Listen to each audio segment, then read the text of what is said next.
In the world of AI, large language models are amazing until they start lying to your customers.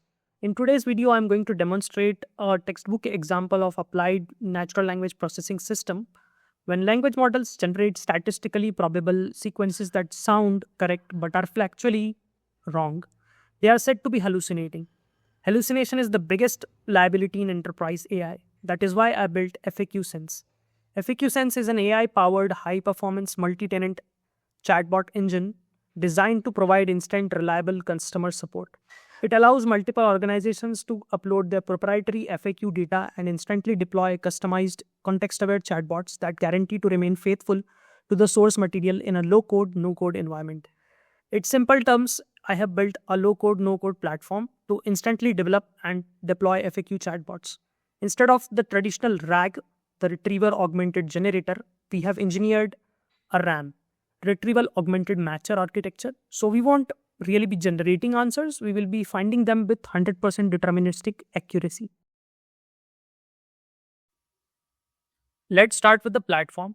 As I mentioned, FAQ Sense is a multi-tenant SaaS dashboard that allows organizations to go from a static CSV file to a live intelligent chatbot in seconds. I'll be demonstrating the entire flow. First, you'll need to be signed in to the platform. You can do this by the continue with Google feature. I have already signed in. As you can see, the user button is showing and you can manage your account. You can use another account or you can sign out of this. And we have enabled this feature with the Clerks integration. Once you do that, you want to go to the dashboard page with this button. You can see active chatbots that you have here. You can always create one with this create new bot. You just need to give it a name. So I'm going to suppose that I have a real estate company. Let's call it as real estate chatbot, and I'm going to click on create new bot. You can see that our bot was created. Now you can see that there are different sections in here, starting with the knowledge base section. This is where you can feed the system all your FAQs. So you can upload a CSV file over here or even an Excel file. You can do this by actually downloading a template from over here. If you open it, you will see some FAQ questions or question answer pairs that are already in it. You can remove them and add your own, or you can add some of your own on top of them. So I have a CSV file over here. So I'm going to just choose it from here. Now you need to click on the upload knowledge base button. So once you do that, you will be directed to the flow designer section inside the knowledge base. So you can see all your questions have been loaded over in this area, and you can actually add more with this add FAQ pair button. So you will be getting a new pair of question and answers down below. So you can add a question and add an answer over here. So if you don't have a file, a CSV file of question answer pair, you can alternatively go to this flow designer and actually add FAQ pairs over here, and you can take your time to actually add all the question and answers that you can think of. Also, you can map multiple question variants to a single answer node by clicking on the question button. So if I have something to some sort of a paraphrasing for a particular question, I can add it. So as you can see that there is a question, what is your commission rate for sellers? So you can actually add a paraphrased question over here. Now, question variants, if you might be wondering, are paraphrased versions of a question which will essentially have the same answer.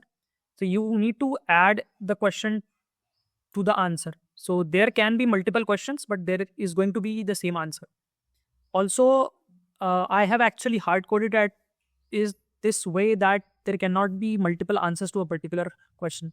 So even if you add a new node, you cannot actually connect the same question to two answers. This will either disconnect one of them. So that is how it works. See, this node is actually disconnected for now. Okay, let us move ahead. So when you click on apply and save changes, you will be directed to the preview section. So in the preview section, you can test the working of your FAQ chatbot. So let us suppose that we are a user or we are a visitor to the particular website where this chatbot is going to be deployed. So we can ask some questions to it. For example, I'm going to ask, what is your commission rate? Now I'm going to click on send. It will be answering us from the CSV file itself. Now let us do some testing for this CSV file that we just uploaded.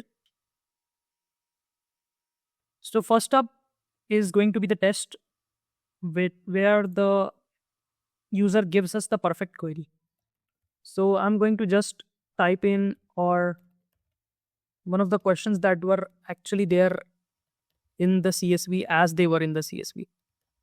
To buy a property.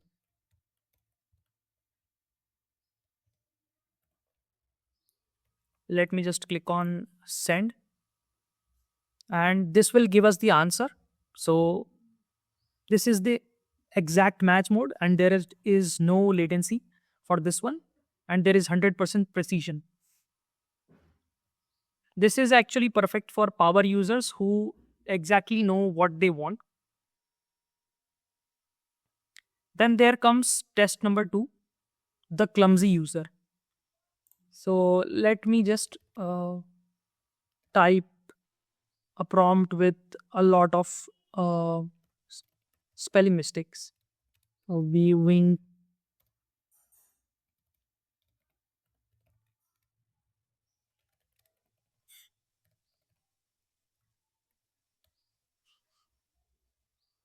So as you can see, the match here was fuzzy. We actually managed to slip in some of the typos that are very common these days. So most bots really fail at typos. FAQ Sense uses Levenstein distance to see that schedule is one edit away from the correct spelling. So we catch these mistakes before the user even notices and we just return them with a correct answer.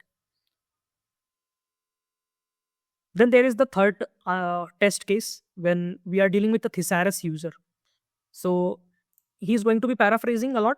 So I'm going to type in, is there a fee for selling my house? So he's asking a direct question, but in a different way. So as you can see that this was also be answered and the words fee and house aren't in our CSV basically.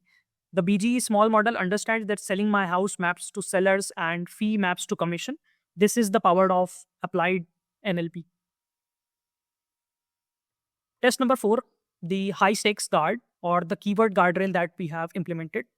So now here I am going to be asking a very direct question, but it's not going to be in the CSV.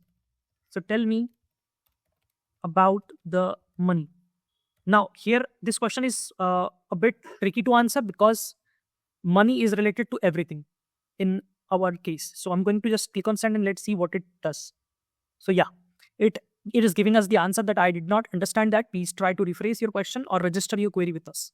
So so it is basically like confused between commission or the closing cost because money relates to both of them and both of these words are in the CSV. So this query has a high semantic score because money is related to everything, but our keyword guard sees 0 matching keywords. So without these matching keywords, it refuses to guess, preventing a hallucination that could mislead a client on legal costs and can be problematic for the company. Then test number 5 is for the ambiguity check. So I'm going to ask it to help me with the costs. Have two answers that are equally likely. You don't actually flip a coin. You ask for more clarification, but since this query was pretty much direct and we had a more gap between the two particular answers, so one answer is actually given over here. And now the most important thing or the most amazing feature of this is that you can go live at any time. If you want to tweak the questions a bit, that is totally up to you.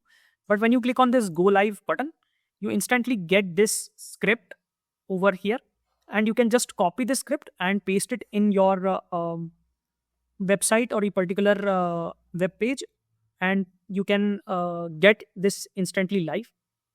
And to actually, like, after deployment, getting all the analytics and all the conversation monitoring and stuff, you can actually go ahead and check out the analytics section over here.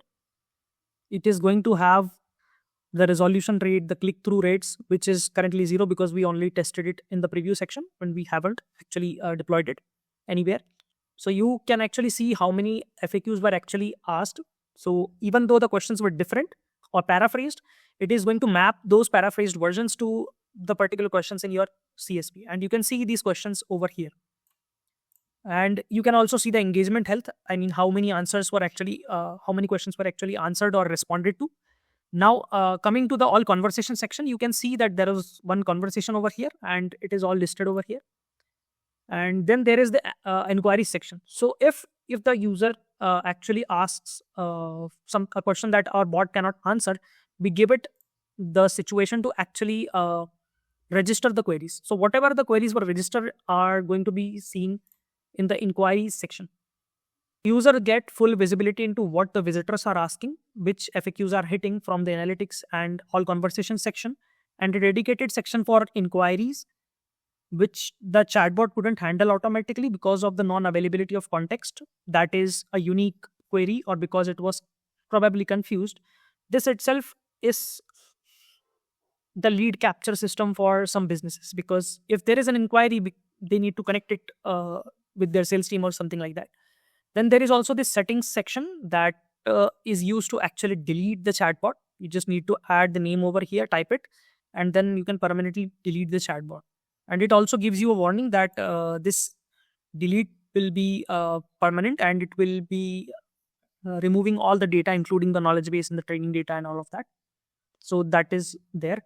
Now let us see how you can actually go live with this chatbot. You just need to copy this script, and now you just need to open one particular HTML file, so you can check out offline as well. I'm going to actually open this test HTML, which I already created once. I'm going to remove this script tag, and I'm going to paste this script tag over here. I'm going to save it, and now I'm going to open it with any IDE like VS Code.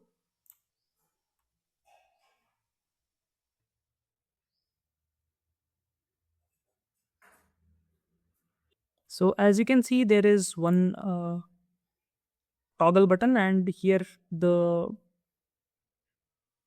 chatbot is fully functional. You can ask the more popular questions, or you can start with another query. It will give you the answers for this correctly. You can also test it for live websites. If you have any live websites, you can go ahead. Now let's go behind the scenes. You might be wondering if we aren't using a giant LLM or like GPT-4 to generate text. How does the bot actually understand what the user is saying? It starts the moment you upload your CSV. Most people think a CSV is just like a spreadsheet, but FAQ Sense treats it like raw view. The second that file hits our server, our engine performs a knowledge injection. It reads every question that converts that human text into embeddings. Embeddings might sound like a scary math term, but think of them as GPS coordinates, but for meaning. We take a sentence like, "What are your shipping rates?" and turn it into a long list of numbers. In this math space, similar meanings sit close together. So how much is delivery will end up as a coordinate right next to what are your shipping rates, even though they don't share a single word. We use a specialized lightweight model called BGE Small to do this. You can find it on Hugging Face. It is tiny, it is fast, and it is incredibly smart at mapping those coordinates of meanings. Now let's look at what happens when a visitor types a message. We don't just jump into the complex math immediately. We use a 5-phase waterfall, fail fast to save energy. So phase 1 is the exact match. The millisecond a query arrives, we check if it's an identical match to something in the CSV file. If someone says price and you have a question called price, we will return the answer in less than 1 millisecond. No AI is needed here. It is just pure speed and pure retrieval. We have all had those moments where we type too fast. If a user type refines instead of refunds, most bots would get confused, and you cannot always expect a perfect query from the user anyway. So FAQ Sense uses Levenstein distance, a clever algorithm that counts how many edits it takes to make or fix a word.